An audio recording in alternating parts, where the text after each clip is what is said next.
So the content presented today is not directed at any investors or potential investor and does not constitute an offer to sell or a solicitation of an offer to buy any securities. Okay, so with that being said, without further ado, drum roll, please. I'd like to introduce the panel for today. So Samid, could you please introduce yourself to the audience here? Sounds great, Mike. Hey everyone, Samid. I'm managing partner of Dash VC.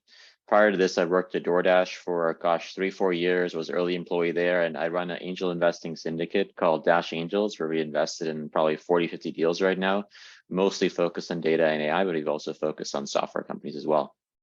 Awesome. Doug? Hey guys, I'm Doug Griffin from Spatial Capital.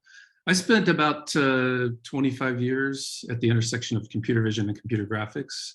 So the first 10 years or so, I was hands-on working on visual effects films like Star Wars and Harry Potter. And then later in my career, I shifted over towards startups and had a few exits, including to Apple, Disney, and Roblox.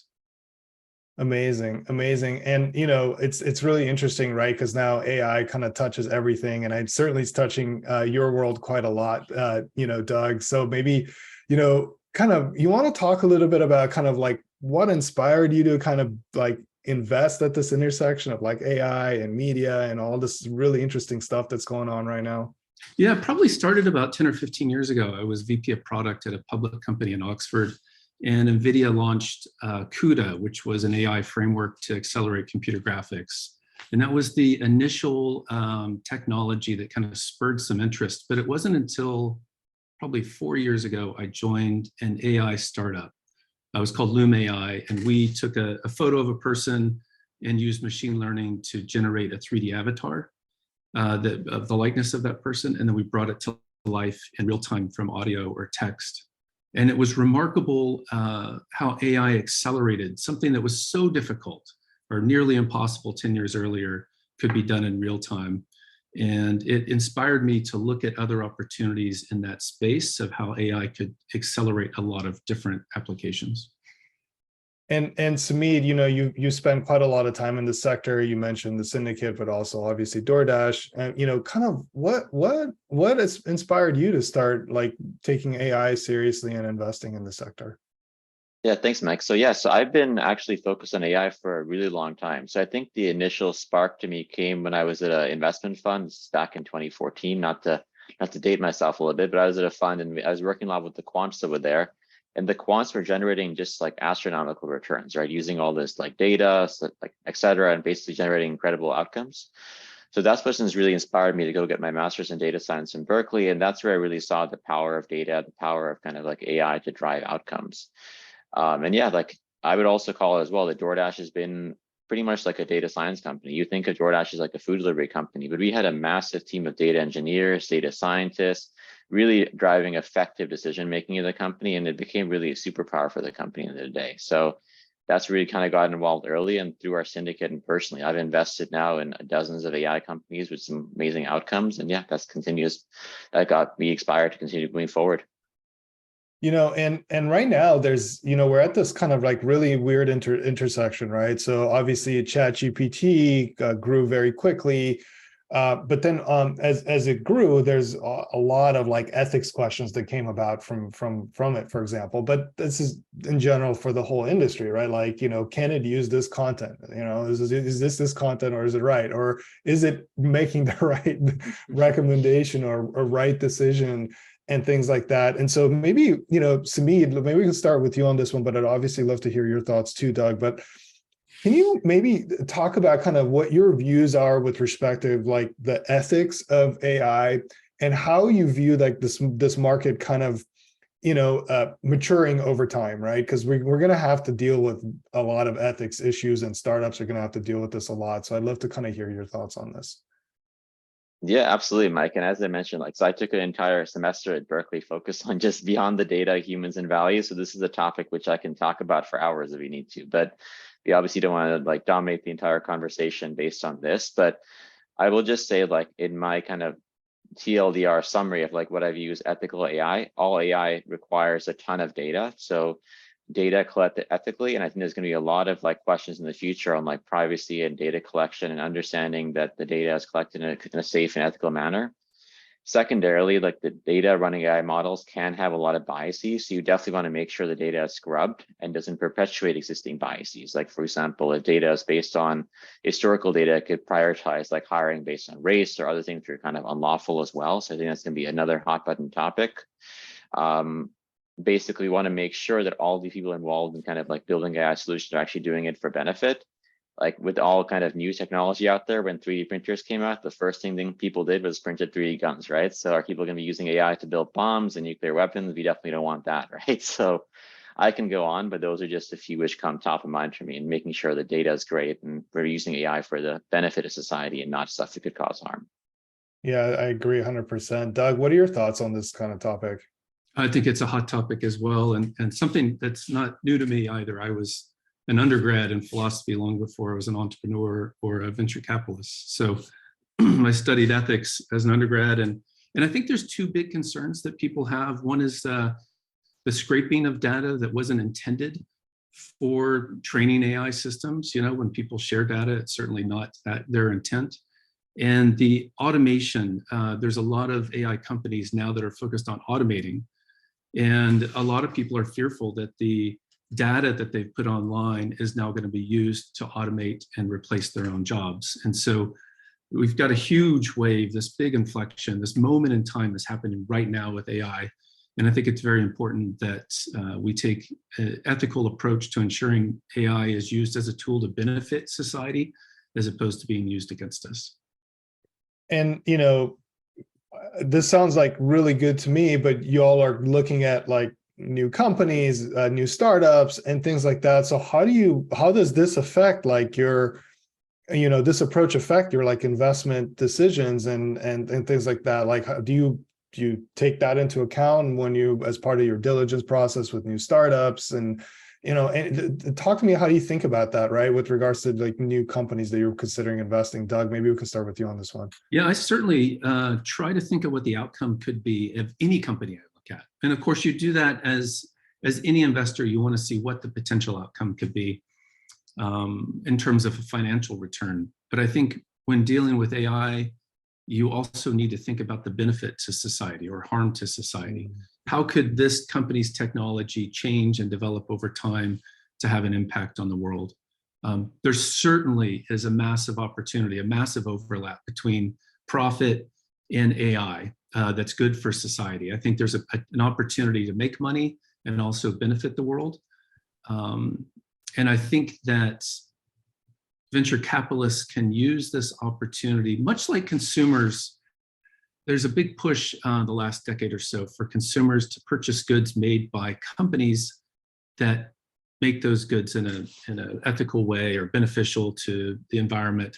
In a similar fashion, VCs can use that same approach when funding or investing in companies. Pick ones that are actually going to benefit the world and pass on the ones that are going to potentially have a negative impact. Yeah, it's super interesting point. I can kind of think of like maybe like a Patagonia, right, on like the consumer side, like, and also that, you know, now they have a great brand as a result of that. You can make a case the same thing for software, right, or it's the same thing for tech in some ways as well. Samid, what are your thoughts? Yeah, so I'd echo a lot what Doug said, but to add that as well, right? I think the big thing a lot of people worry about is like this big Terminator outcome, right? Of like, hey, ethics, AI is going to go rogue and kind of destroy the world and take over the world. So I'm actually a huge fan of what some companies are doing, which is called constitutional AI, or basically building a constitution into it. So in addition to training data, like an AI just based on common data out there, you actually train an AI based on a constitutional framework by which you can essentially instill certain principles in the AI. And I'm a huge fan of that as well. And basically seeing companies we invest in have some sort of built-in constitution for like, hey, if something goes off or something goes rogue, this is how we're going to kind of resolve the problem. In addition to obviously the standards of like understanding that data handling is really secure. We've heard about tons of data breaches and stuff. So we're just kind of doing that kind of due diligence to understand like, hey, like when things go bad, like what's actually your approach to solving this? And you know, maybe for both of you as well, you know, for all the fund managers in the audience that are kind of watching this right now or may watch this recording, any sort of like advice that you may have on how to encourage portfolio companies to prioritize ethics and any sort of like social responsibility, any sort of advice there? And Samid, maybe we could start with you on this one. Yeah, absolutely. So as fund managers, we're investing in the next generation of AI companies, right? So I think it's absolutely our responsibility to make sure they're promoting safe and ethical AI. So when I started my career in like banking, for example, like the one thing which always was mentioned is like, do you want to end up on the front page of the Wall Street Journal? The same thing I'd pose to like someone who's starting an AI company, right? Do you want to be the person who's starting a company which goes rogue, you generate all the headlines, and then all of a sudden everyone's talking about that negative thing you did forever and your career is sort of tainted, right? So I think it's not a sexy topic to talk about governance, talk about data safety, talk about all these other things, but that's the stuff we as fund managers actually encourage people to do, because each individual bit of data is a person's information, right? And the data is being used to make decisions which affects people's livelihood. So I think it's really important for us to kind of build kind of core safety standards in place when we're investing in companies. What would any thoughts on this topic, Doug? And anything? I echo Samid's points, but I would go even further just to say, put it in writing. If you've got if you're going to use AI, produce an ethics AI statement, put it on your website, follow it, make sure that's part of your ethos as a company. Makes a lot of sense. And everyone, I've noticed there's quite a lot of folks posting questions in the chat. We're not really following the chat on the right. There's a Q&A button at the bottom of your screen.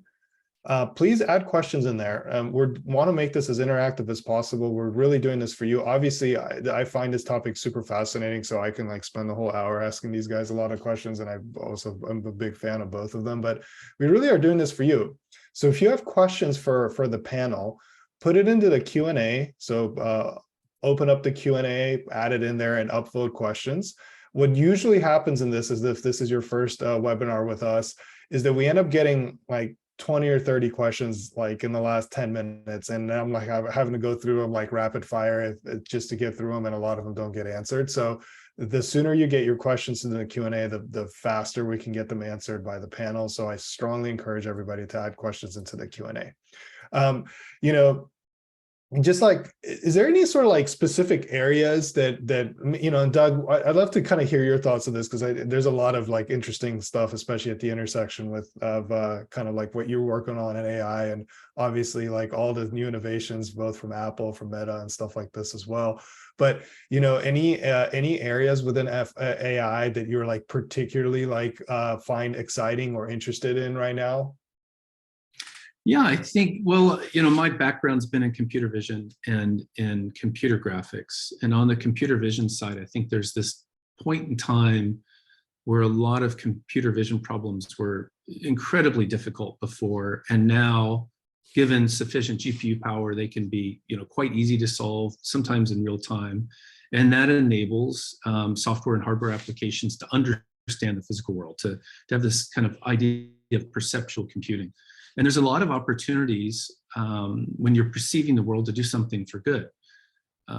For instance, there are companies that are using computer vision AI to evaluate the growth of trees around power lines so they could reduce the chances of forest fires. And if any of you live in California, we now have not 4 seasons, but 5. We've got, spring, summer, fall, and fire season. And if AI and software applications can be used to kind of reduce that risk, that's a benefit to society. So, what areas are you particularly excited about right now, Samid? Yeah, I would say having worked at enterprise and seeing the power of like AI and machine learning, like at DoorDash, we had like a massive team of machine learning engineers and data scientists at the company. I'm really excited about all the enterprise applications of AI, right? So I think there's going to be a massive increase in productivity at companies driven by what's happening right now. In addition to that, there's going to be a lot more smarter and more effective data making, but we also have to make sure it's going to be happening in a way which is an increased bias, and the machines we're going to be developing don't actually have like incremental bias society. But I'd say I'm really excited about all the companies that are going to benefit from this AI wave. There's actually a really interesting question coming into the Q&A here from Kelvin. And Kelvin, I'm going to paraphrase this a little bit, but it's right now, this is a pretty hot sector. And when there's a lot of hot sector, there's a lot of stuff that's like real and a lot of stuff that's not real. And so, for example, there's a lot of folks claiming that they're AI companies, even though they're just like using some open source models, or they're just like plugging in just chat GPT, and so how do you think about like moat, like the moat that the company has when you're like investing in AI, and especially in this market right now where it's unclear who's going to be like the category, like defining winner. Samit, I'd love to get your thoughts on this, and then of course, Doug as well. Sure, absolutely. So, and apologies, my throat is a little sore, so I'm kind of like going a little hoarse. But I would say that it really comes down, in my opinion, to a few different things, right? Like we, as kind of data scientists and like a data engineer on my team, we can actually look at the open source code and see, are you just using a plugin like ChatGPT's AI, or are you actually building a real AI model, right? And then when you look at AI models, what gives you an edge in AI models over time, right? It's a unique data source. Do you have access to a unique source of data, which you can actually build a model which is more performant than other models out in the marketplace? And B, having seen this in companies historically, what's your distribution advantage, right? So are you a company which can kind of get this out wide and far beyond everyone else? And it's still unclear long-term how this is going to evolve, but I would say those are the early things I look at. It's like, hey, like, is your model better than everything else you've seen on here? And people have made comments, at least vertical AI is going to be new vertical SaaS, TBD on how that turns out. And B, like, what's your kind of like long-term distribution advantage in this space that you can kind of like dominate a certain sector, a certain industry? What are some of the things you look up for that, Samit, just to double click on that, like, like is like the model like real, or, what are some things that you look for in general? Like when, a lot of founders claim this stuff, but it's not necessarily accurate. Yeah, absolutely. So, I mean, you can just ask like basic questions, right? You can check out their GitHub repo and be like, okay, like what kind of like model are you using over here? You can check out the actual source code and talk to the engineers and be like, hey, like what's the number of like forks in your GitHub repo and their actually adoption in this kind of like model over here? What essentially is your data source you're pulling into the model, and like how you kind of improve your model effectiveness over time? Who's actually on the team? So there's many questions you can kind of like check in on and see, hey, like how long has this person been focused on this problem? Is this really like a data AI problem? Or is there some company who's like, hey, like I'm a real estate company and all of a sudden I'm using a ChatGPT API to answer questions, and that's not really an AI company, right? So you can kind of dive in to see how real this is or not. Agree. Doug, how do you think about moat in this? Well, I think it's important, but we're seeing the AI world unfold right in front of us, and it's changing on a weekly basis. And not every company can be a lower level model company, but in an ideal world, I see a model that's generated. But even if you look at it, for those of you who are not that focused on AI, the GP part of GPT is general purpose. And so there's a lot of models that are general purpose models. They're trained on a wide variety of data to do a wide variety of tasks. And what you tend to find are models that are trained on a very specific narrow focus will always outperform wide focused models on a specific task. And so oftentimes it's the data. If a company has a unique data source that no one else can get, and they can address a particular market very well, that can provide some moat as well.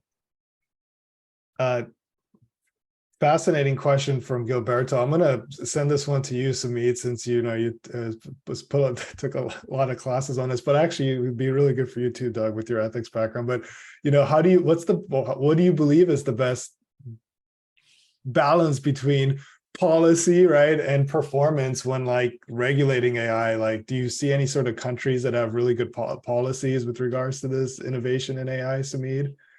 Yeah, so on the countries, I think this is still kind of early in the sense that we haven't actually regulated AI just yet, and like we haven't actually set up legal and policy framework. So the question on like even ChatGPT and like the content they're creating and where it's coming from, it's all kind of a little bit fuzzy right now. So I think we're still at the early innings of like how all that plays out. I would say that, I mean, I think that it does have to play a pretty important role in regulating AI, right? Like for all of us in VC Lab, we've taken the Mensarius oath, most of us. I think in a similar way, like we were asked the question of foreign founders, like I think most founders have to take some sort of Mensarius oath, Hippocratic oath, like a doctor does, because these are actually like systems which cause a lot of harm, right? Now, whether that's the role of like policy to kind of play and kind of like making that oath kind of like more of a law, that's for legal and regulators to decide. It's not going to be us who decide that, but I absolutely would support some sort of framework so that we are actually creating systems for doing the benefit of society and making decisions like, hey, as they're building each system, is this actually beneficial to society? is this something which causes infringement on people's privacy? Because the data being used for a lot of these systems can be like generated using like data people didn't actually intend the data to be used for like these systems, right? So there's tons of like questions here, and I don't think we have a right answer just yet, but I would definitely say that there's going to be some balance between companies self-regulating to some companies actually having like a legal and policy framework set legally. Doug, do you have any thoughts on this, especially coming from I think Samit answered it quite well, but I think there's really three entities that can help. It's the startups themselves who can focus on doing something good. And think about this, founders, if you're building something, this is going to be your legacy. You want to be able to look back on it and think of that with pride, and think of it as I built something that benefited society. The second are the investors that fund these companies. And as I said before, you can have a conscious effort to try to invest in companies that are going to benefit the world. And then the third would be from a governmental perspective. You would think as a venture capitalist, I would, want no regulation, that I want companies to be able to freely grow and scale. But I applaud, for instance, what the EU is attempting to do. Whether they get it right or not, I'm not sure. But they've led the effort in personal privacy protection, and they're doing the same right now on AI. And I think it needs to be done at a governmental level as well. And, just to double click on that, there's quite a lot of like folks out there, they're saying maybe we're going too fast. You can even argue Google has had that philosophy until, ChatGPT just forced them to go much faster with Bard and everything that they're doing, so what are your thoughts with regards to the folks that are saying, hey, let's slow down on this a little bit in general? Like Doug, I'd love to hear your views on this. I just don't think it's possible, quite honestly. If one country, if one company attempts to slow down, another one's not going to. The incentives just aren't in place to do it. And quite frankly, the toothpaste is out of the tube. You're not getting it back in there. We're living in a world with AI from here forward. But at the same time, I'm not one of the people who thinks AI is going to take over the world. It's going to be the dominant force that kills humanity. Like, I think it can be used for good. I think we can regulate it. We can create social governmental policies that help level the playing field and ensure it's used for good. And in fact, if on that level, from a tax and governmental policy perspective, for those of you who are fearful of AI, I'd suggest to go look at Andrew Yang's presidential campaign in 2020. A lot of the policies he was promoting just 3-4 years ago, which seemed radical at the time, are actually very pertinent right now to how people are feeling about the future of technology on society. And it'd be interesting to just think about it from a governmental and tax perspective, how we moderate and regulate this moving forward. VD has a question, and the panel, you may or may not be able to answer this, right? And that's okay. But do you have any, or can you think of any examples where, say, unethical AI has sort of like worsened outcomes, especially like in the VC industry, knowingly or unknowingly? I see this right now. Deepfakes are one of my main concerns for the upcoming election cycle. There are voice training algorithms that are extremely good now. And there are deepfake photoreal, video technologies that can change and alter the lip and jaw movement to match altered audio and produce photoreal results in a video format. And the combination of those will be used to attempt to alter our election cycle. It's going to happen. We're at a point where we cannot trust video anymore. That's one of my near-term concerns about how this technology could and almost certainly will be used against society. And I think it's something we need to be aware of, and we need to create regulation around deepfake tech. Goes to me.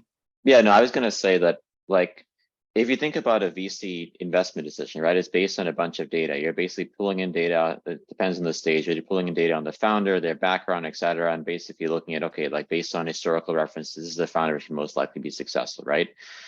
that data is obviously biased because historically companies have been funded and they basically been an archetype or a stereotype of someone who gets funded by VC, right? We saw that with SBF and what happened over there, but he was kind of the archetype of someone to be funded by VC, right? So I think going forward, we have to take into mind is like, hey, we do not want to basically just make decisions based on what's worked in the past and data's worked in the past, and actually scrub the data and make sure there's no inherent biases in there. The data is going to say, hey, like some founder who has X background and X kind of racial makeup is a better founder than someone who doesn't have that. I think the question of like bias is really, really important when you're kind of evaluating these AI systems. Fascinating question here, about, OpenAI's API, right? And, so what kind of AI startups can build defensible businesses while also using the OpenAI, kind of APIs? Any thoughts on this, Samid or Doug? Yeah, so I would say, I mean, OpenAI is like basically building, like, if people who have like been familiar with like building data science models historically in Python, right? It's basically like a large language learning model people can use and generate. The advantage doesn't come from the model you use in this case, it comes from the data you have, as well as the distribution you have.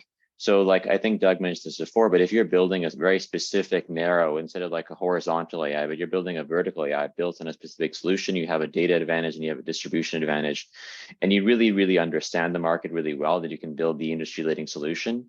I think that's where the advantage comes from long term, whether you're using like OpenAI's LLM or you're building your own model in Python, right? Like it all comes down to similar stuff we talked about in the past, understanding your industry, understanding like what's going on in the space, and actually building something which is like tailor focused and catered to that area and problem you're solving.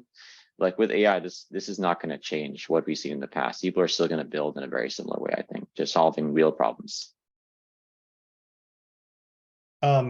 Epi is asking a pretty interesting question, and actually, Samid, I'd love you to take a shot at this one too as a first stab. But Doug, obviously jump in. But how can we make sure that the data is human, given the fact that AI is heavily reliant on LLMs? Yeah, so that's really hard because you do have like for a lot of these models, you're piping in tons and tons of data, but I think there are ways to do it. Like, for example, I've invested personally in a company called Labelbox. Scale AI exists as well.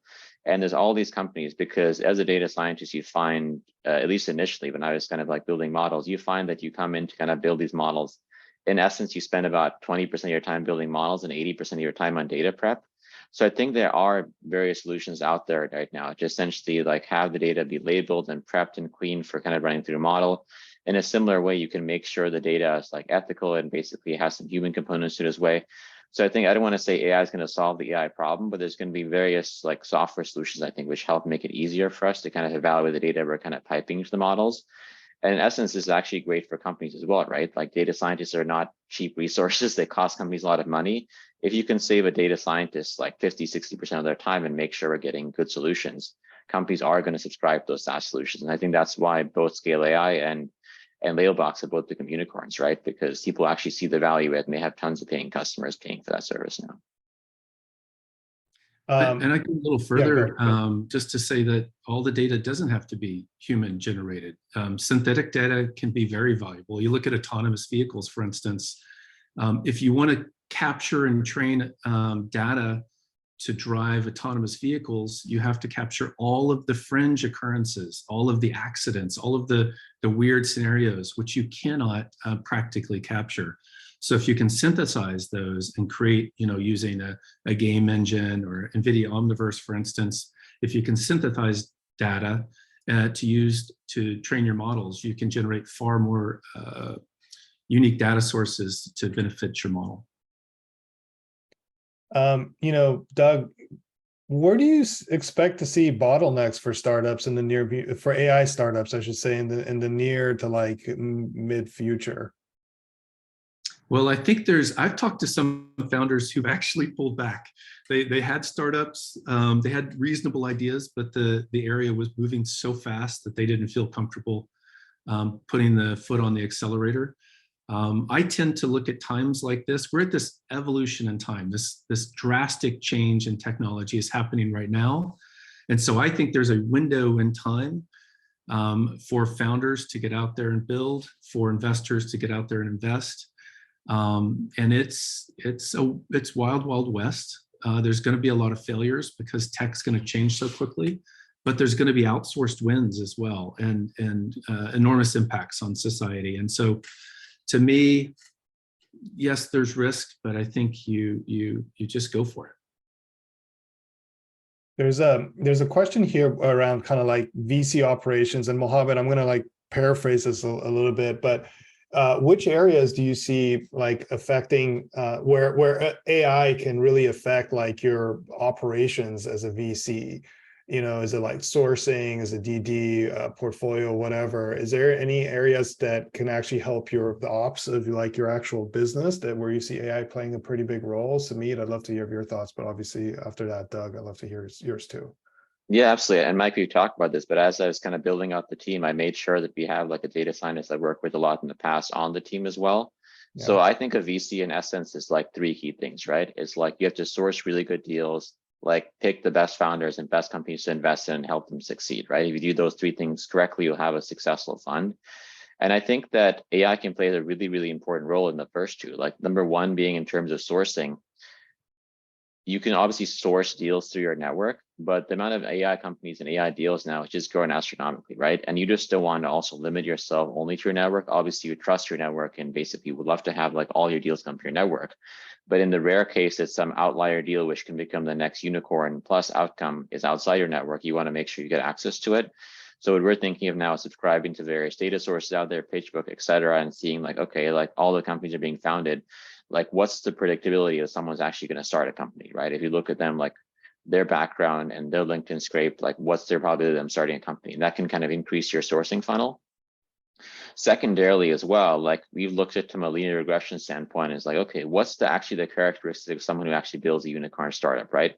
Like, is it basically the founder, is it the founding team? And we've kind of like looked at some of those correlations and saw a lot of it has to do with like founding team and certain things as well.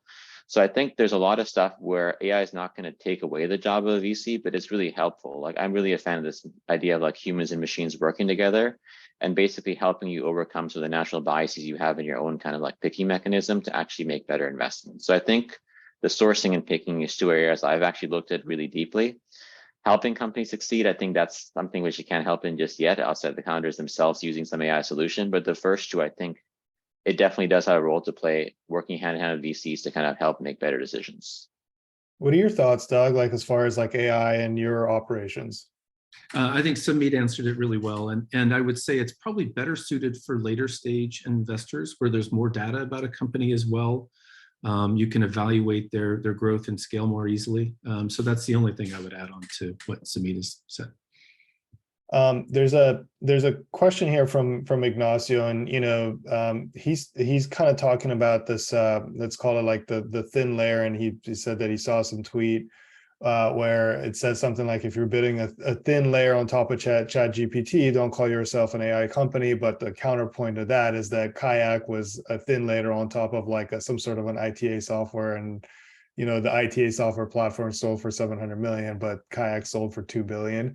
Right. So, you know, the question is, should we as investors completely disregard this like sort of thin layer or this philosophy, or what should we do?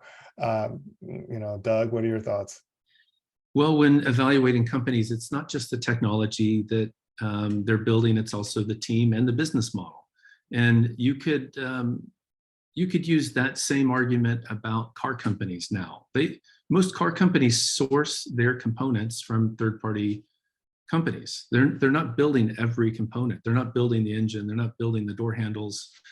They're kind of assembling things together, and they're almost a brand on top of that particular model.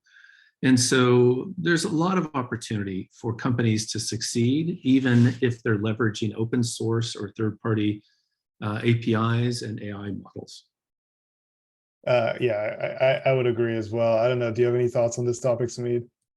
Yeah, I would echo what we mentioned before as well, right? Like specifically, like what is the problem the founder is solving?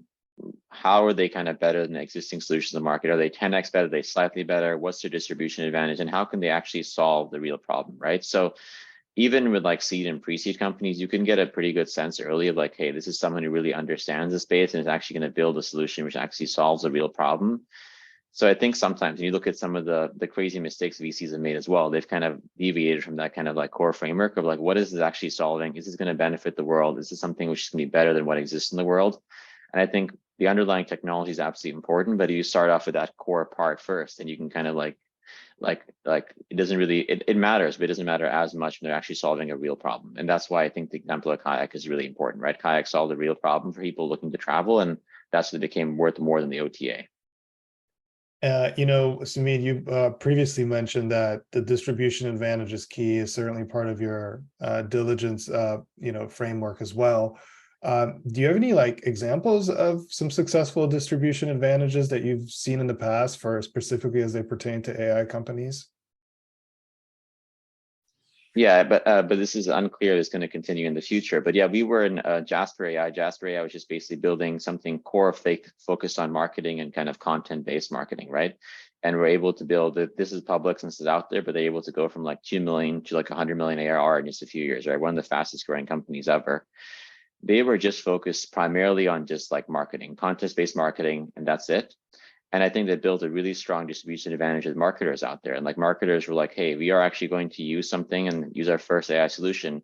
We're going to build something purpose-built for us, right? And they kind of were able to build like a good kind of advantage there.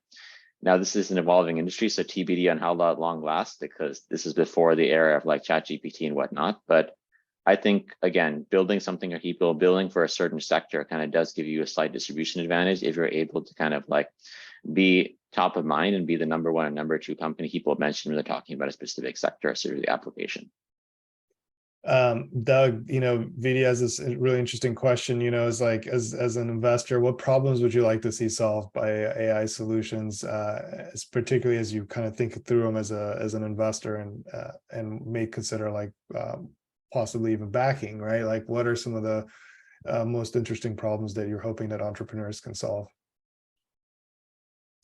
Well, I tend to focus, I like certain areas based on my background, computer graphics, computer vision. And so on the computer graphics side, it's, typically around entertainment. It's how do you entertain people? How do you delight people in a way that couldn't be done before? And in the computer vision side, it's really understanding, getting software, hardware applications to understand the physical world. So, autonomous driving has been something we've been talking about for years. If that makes the world a safer place because we've got less fatalities and accidents, like that's the type of thing that I think benefits the world. It's also a massive opportunity. And I think there's a wide range of applicable similar, technologies around that space. How about you, Samid? Like, what problems are you hoping entrepreneurs kind of solve in the future? Yeah, I mean, there's so many problems out there in the world, right? So like, for example, I bought a car like a few years ago, and now my Tesla self-drives me everywhere. So obviously that's great and that's awesome. But I think even more than that, there's a lot of problems regarding like bias we're seeing, for example, in like hiring and whatnot. So I think, for example, New York just issued a new kind of like thing that all hiring decisions using AI need to kind of like be minus bias. I do think like with AI, if we kind of regulate this properly, it could actually lead to a more fair and equitable society. So I think that's something which is like really important as well. Yeah, I agree as well, 100% on this. Everybody, we've got roughly about like 15 minutes left. So if you have questions, this is the time to ask them, because we're gonna, wrap up here before you know it. So add questions to the Q&A, upvote the ones you like. I'd like to get them over to the panel as well. There's definitely more questions around kind of like regulatory environment and kind of how like the potential nations and things like that are applying this. Like Khalid, for example, is saying, hey, this kind of reminds me as the similar to the regulatory environment in crypto in 2022, and it affected like how companies like like domicile and all this other stuff.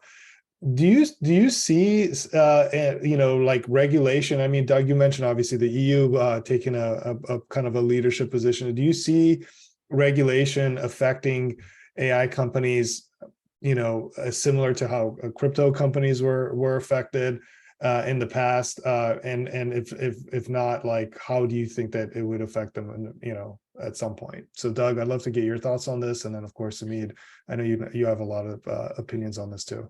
Yeah, I expect there's going to be significant regulation in the future to protect information rights. We've been in the information age for a decade or so, maybe 20 years. And but now we're truly at that point where AI systems can produce information, like produce real results from that information. But a lot of what we posted online, a lot of what we put up on sites wasn't intended to be used to train AI. And even this morning, there was a new lawsuit I was reading against Google, suggesting that they've just scraped everything in the world in an attempt to train BARD, for instance. So yeah, I think around personal information, there's going to be a lot of regulation. I think that will have an impact on AI companies. And then on hardware, you look at NVIDIA just released the H100, extremely powerful GPU, and immediately was regulated to say that those GPUs can't be sold in China. And so we're beginning to see not only on the software side around the data that AI is being trained on, but also on the hardware that it's being used for. So I think we're going to see quite a bit in the coming years. Yeah, I would say we've already seen a few of these things already, right? Like look at California and the California Privacy Act of 2018. So basically ensuring that people have control over their own data, right? Because you think about the engine fuel, which is fueling these AI models, it's data, right? So I think stuff like that's like an early start to it. This obviously came before the current era of AI. Like you saw in New York City as well. New York City just recently passed a law for ethical hiring when it comes to AI. So there's an automated employment decision tool law, which was passed recently. Obviously, it's getting a lot of like issues with both advocacy groups as well as employers. But I think stuff like that's going to happen until obviously at the end, it's probably going to be like required to be like a federal kind of like national wise kind of like law. But for now, the states seem like they're kind of taking the lead in terms of implementing AI law here. Kind of a follow-up question here, from Elizabeth, about like, what are your perspectives on like the influx of energy usage from these AI models and the use and the geological effects of the processing powers? Do you think that that's something that should be taken into account when we talk about like ethical or responsible AI? And is this something that should be looked at by VCs in diligence? Doug? I think it's a great question. I don't know the answer to it. But prior to being at Spatial Capital, I was at a VC firm that focused on the environment, and that's something quite important and dear to my heart. And I think we need to be thinking about that impact. But I don't know if we need to think about regulation around that. And I don't know if VCs need to be thinking about that as part of their diligence. Samit, do you have a perspective on this that's different from mine? Yeah, absolutely. So I would say that for sure that it does matter in one sense for VCs and building companies, right? In terms of like what your gross margins are. And I give an example of one time of like when I was building a neural net model when I was in grad school, and we basically went away and like we came back and we got $100,000 bill from Google Cloud, right? It's really data intensive and cloud and compute intensive to build these AI models, right? And that's definitely going to have an impact on the environment. So I would say that's where companies are probably right now. If you look at OpenAI, the number of parameters and what they're doing right now is just kind of like dumping all the GPUs they can in it. I think over time, what'll be positive though is people are going to get more kind of like thoughtful about this. Instead of just dumping as many GPUs as they can to solve a problem, they can probably get more like tactful on the edges, which can actually like lead to less energy effective kind of uses. That's my view. It's going to get it to over time, and it's not out of like good for the environment. Unfortunately, I wish it was, but it's really going to come down to the bottom line. Like these companies need to generate margins, so that's where they're going to get more tactful in how they spend cost here. Interesting due diligence question here. First of all, like, what are the implications of using unethically sourced data from the AI? You touched on this a little bit earlier, Samid. And then how can you do due diligence, right, to make sure that the data that they're using is ethically sourced? Yeah, so I think I mentioned this before, but unethically sourced data like leads to unethically sourced outcomes, right? There can be issues with bias in data, and that bias can be perpetuated by AI algorithms, and that could essentially lead to unfair outcomes for people, right? So that's obviously something which is not great. I do think the role of this is like software can solve this problem as well, right? I mentioned examples of Scale AI and kind of Labelbox, but I think there are companies out there now which help you kind of like cleanse your data set. It's both good for the company and it's good for if the company saves a lot of money because resources are really expensive, as I mentioned, like sometimes 80% of a data scientist's time is actually spent on cleansing data. So using automated solutions to clean up data and give you like a data score on like how clean, ethical your data is, I think where the industries continue to trend towards. Kind of like the exact opposite of like the where the conversation was going in regards to like ChatGPT. But given that there's so many like open source models that have sort of comparable performances, is there a place for proprietary purpose, like proprietary general purpose LLMs in your view moving forward, or is this just going to be sort of kind of dominated by either these open source or these like larger companies that are doing this, Doug? It's really hard to tell right now if it's going to be OpenAI or Google or one of these giant companies, or if it's going to be five guys out of Stanford in a garage putting together an LLM.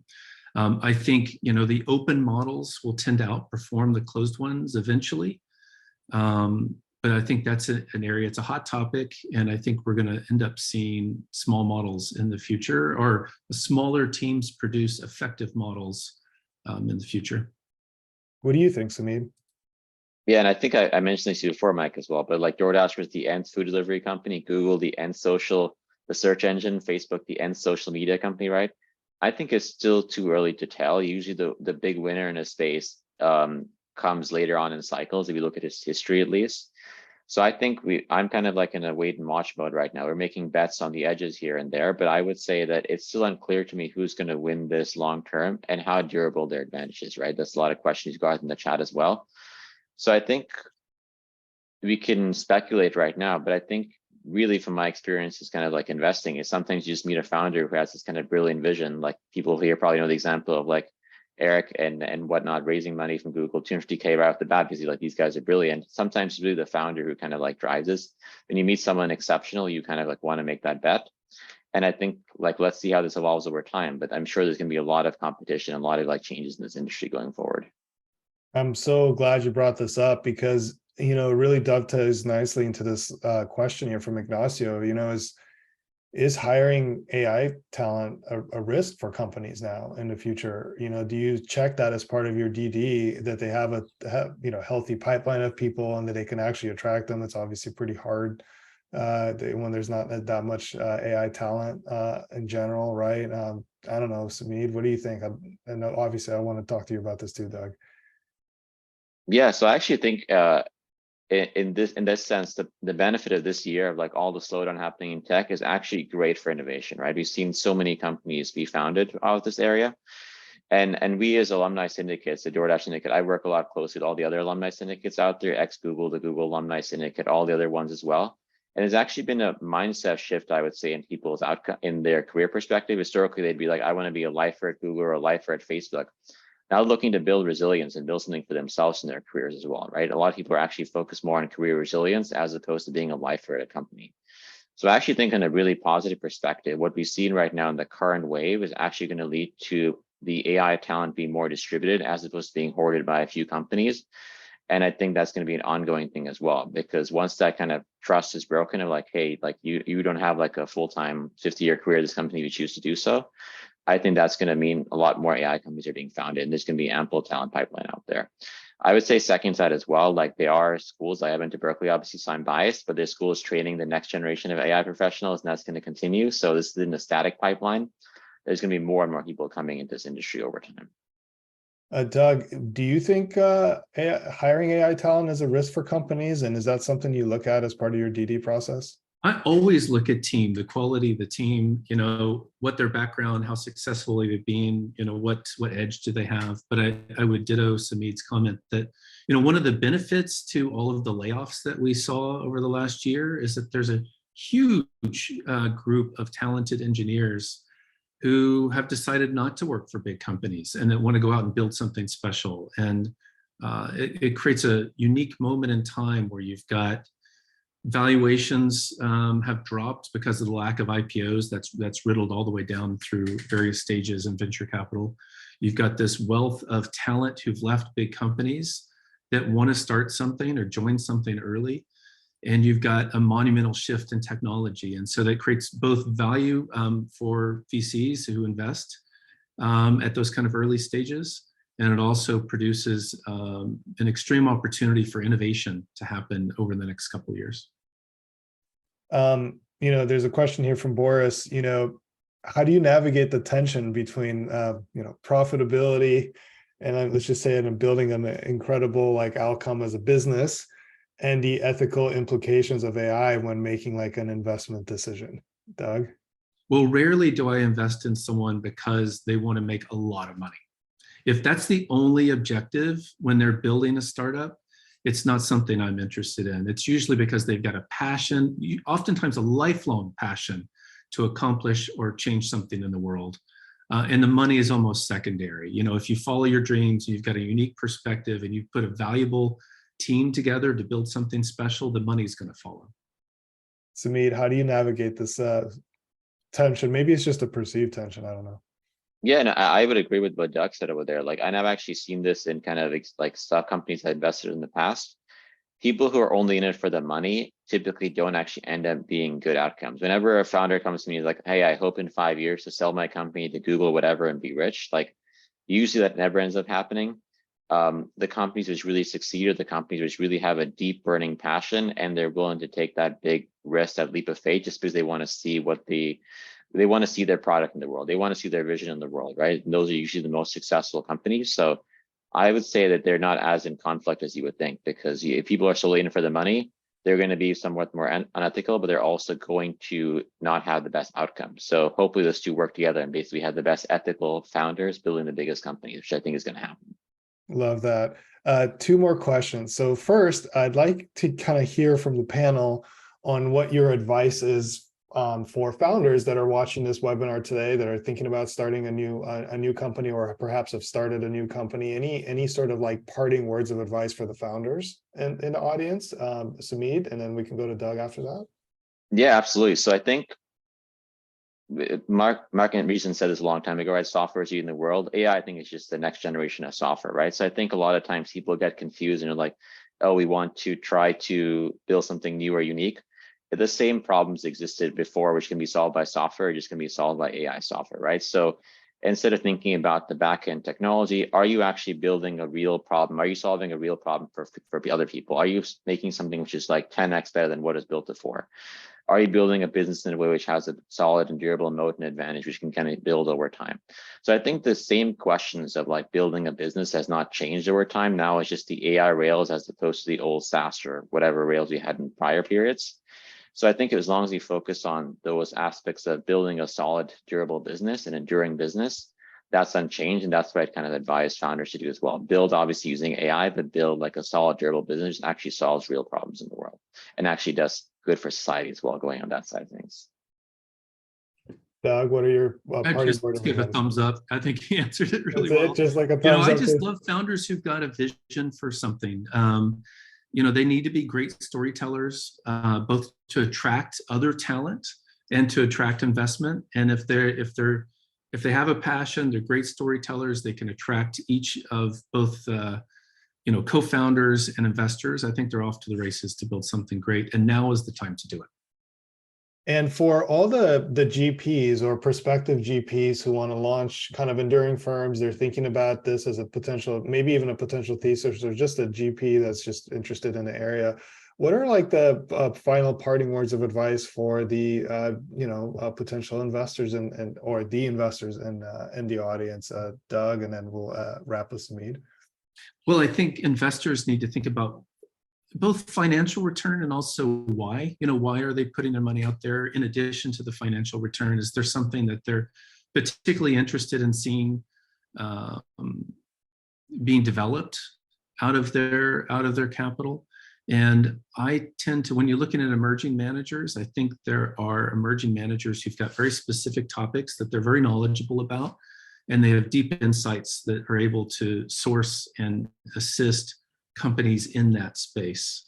And so I think it's a great time to find emerging managers who've got really a finger on the pulse of what's happening with this tech.